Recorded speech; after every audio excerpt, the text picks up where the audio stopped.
Olá, meu querido irmão, minha amada irmã.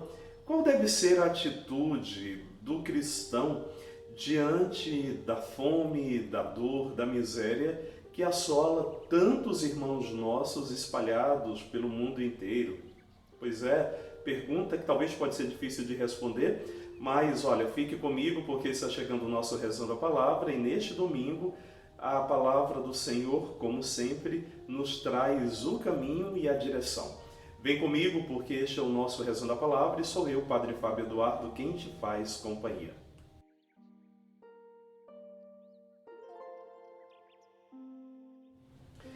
Olá, meu querido irmão, olha, como eu disse na abertura do nosso Rezando a Palavra, nós temos uma pergunta fundamental para rezarmos juntos. Será que é possível, diante de tanta dor, diante de tanta fome, diante de tanta miséria, encontrarmos uma alternativa para amenizar esse grande distanciamento que existe na sociedade, que cada vez mais, infelizmente, é crescente? Pois bem, diante deste nosso 17º domingo do tempo comum, convido você a rezar junto comigo esta palavra tão bonita e tão forte. Mas antes não posso deixar de agradecer a você que está aqui comigo todos os fins de semana, inclusive também nos nossos vídeos extras que podem aparecer e que têm aparecido. A você que tem deixado sempre o seu comentário, muito obrigado, que Deus te abençoe. A você que está chegando, muito bem-vindo. Não se esqueça de se inscrever, de acionar o sininho para ser sempre notificado quando tivermos uma nova publicação. E claro, se você gostou, se está te ajudando rezando a palavra, deixe o seu joia, né? Lá logo aqui embaixo. E isso fará com que o nosso canal chegue a tantos corações. Ora, voltando então à nossa pergunta, é possível ajudar realmente a quem precisa? Ou voltemos à pergunta, qual deve ser a atitude do homem e da mulher de fé diante daqueles que sofrem, daqueles que passam fome, daqueles que têm necessidade? Meu querido irmão, olha que beleza a palavra deste fim de semana. A primeira leitura é um curto trecho do segundo livro de Reis.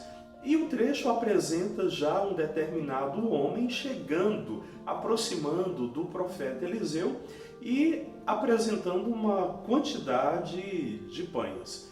E Eliseu que então vai dizer, olha, distribua tudo isso. E o homem pergunta, mas como que eu vou distribuir essa pequena quantidade para 100 pessoas?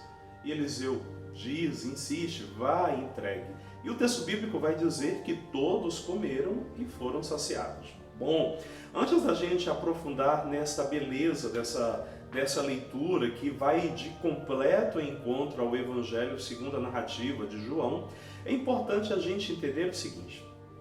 Desde a antiga tradição, quando o povo fazia a primeira plantação, logo que aparecia os primeiros frutos ali, era apresentado a Deus como forma de agradecimento e entregava a Deus toda aquela colheita. E assim que colhiam, que produziam os primeiros frutos, as chamadas primícias, essas eram apresentadas a Deus por meio da própria fé no templo, de forma que então os sacerdotes tinham uma missão de que aquilo que era dado a Deus, então era distribuído para algumas pessoas. O que é importante nós entendermos de imediato duas coisas. Desde sempre o povo entendeu que por mais que houvesse e que haja o esforço humano para trabalhar, para produzir, o fruto da terra é sempre fruto do amor e da bondade de Deus.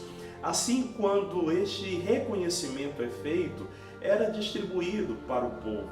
Só que o texto bíblico traz aqui um elemento muito fundamental.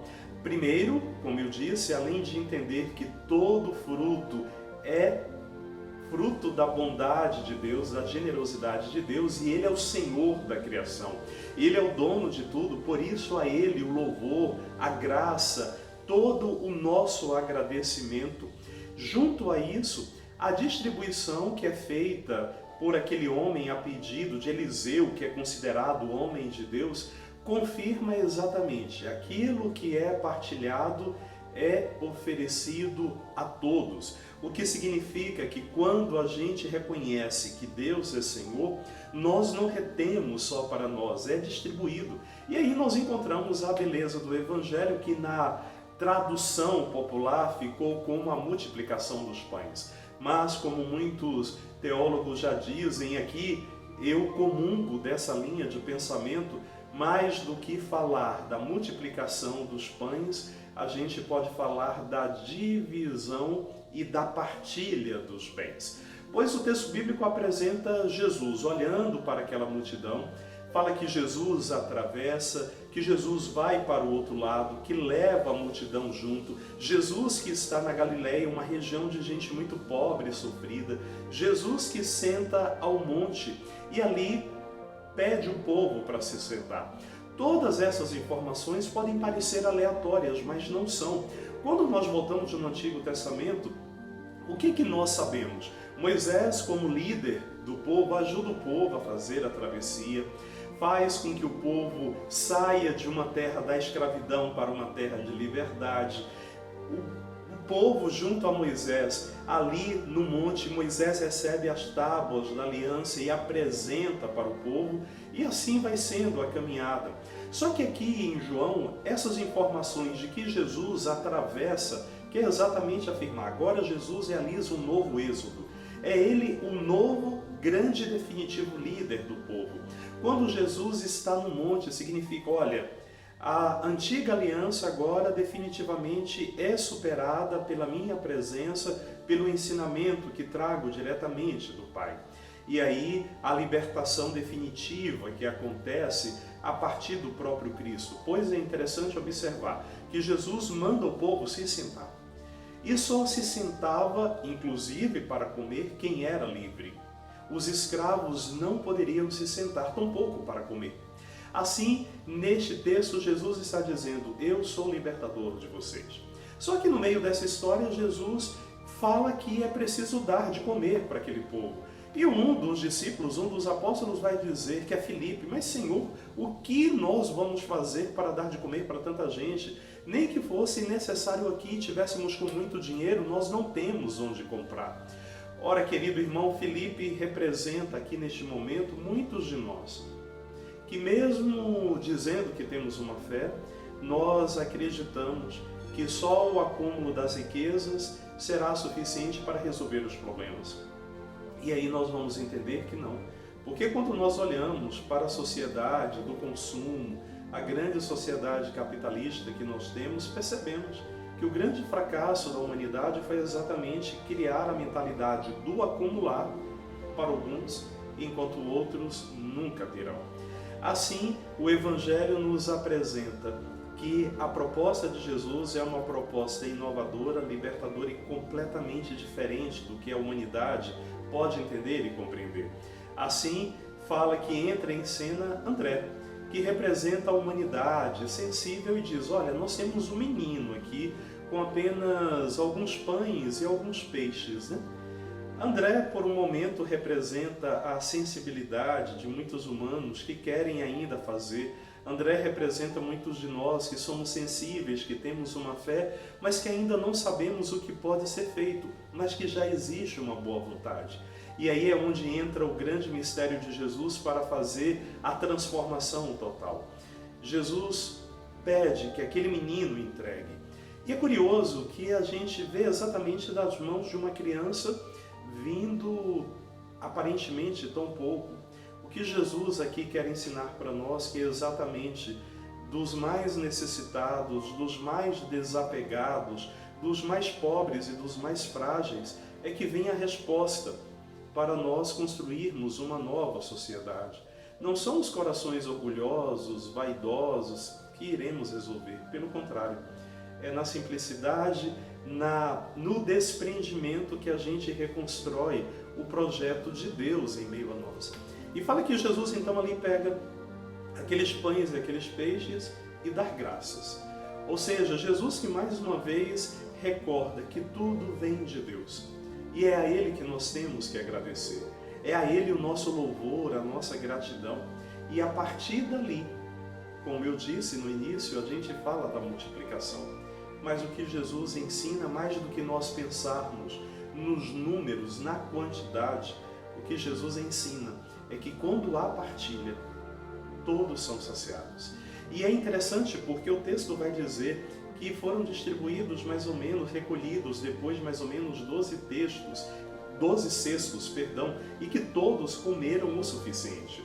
É bonito observar que Jesus, mais os seus companheiros, não interrompe aqueles homens e aquelas mulheres e aquelas crianças famintas. Todos comem o quanto é necessário. E os cestos 12 significa que quando é partilhado, o número 12, todos são saciados e ainda sobra.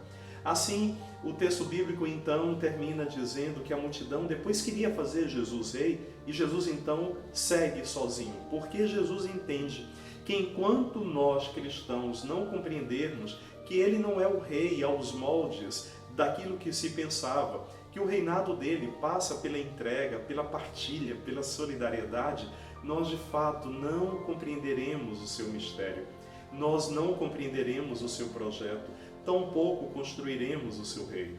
Mas quando a gente entende que Jesus é o servo humilde, que o seu trono é a cruz e que a sua grande riqueza, o seu grande ensinamento é partilhar, a gente entende então o que inclusive é celebrar a Eucaristia.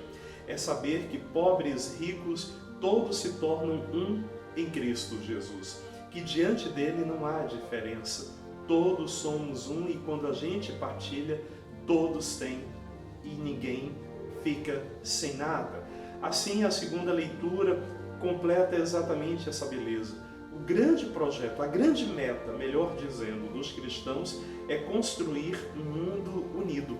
E essa unidade só é possível quando a gente entende que só há um Deus, um só Senhor que é Jesus, e que só há um Evangelho, e que esse Evangelho só pode ser vivido na solidariedade, na partilha. Por isso que neste domingo aprendamos que há multiplicação, sim, mas a multiplicação só acontece quando se divide, quando se partilha. Um excelente domingo para você, uma semana maravilhosa e que possamos assim construirmos juntos um mundo melhor, mais justo, mais fraterno, um mundo onde se partilha o pão e a vida. Paz e bem para você.